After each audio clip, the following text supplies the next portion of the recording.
আমার বাচ্চা আগে সব ধরনের খাবার খেত, এখন সে বেছে বেছে খাবার খায় বা একটা নির্দিষ্ট খাবার সে পছন্দ করে। সব ধরনের খাবার সে খায় না, যেটাকে বলা হয় ফুড নিওফোবিয়া। খাবারের প্রতি এক ধরনের ভীতি বা অনীহা সৃষ্টি হওয়া। তো দেখা যায় যে 2 থেকে 6 বছরের বাচ্চাদের খাবারের স্বাদ গ্রহণের প্রবণতাটা বেড়ে যায়। সেজন্য সে একটা খাবার খেতে চায় না, বিভিন্ন খাবারের স্বাদ গ্রহণ করতে চায়। একটা খাবার তার কাছে ভালো লাগে না। তো সেক্ষেত্রে আপনারা খাবার নিয়ে জোর করবেন না।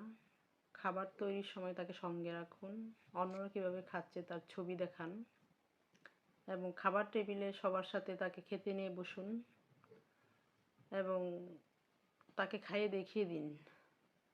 তাহলে খাবারের প্রতি তার আগ্রহ বাড়বে এবং সেই ভীতি থেকে কেটে উঠতে সক্ষম হবে।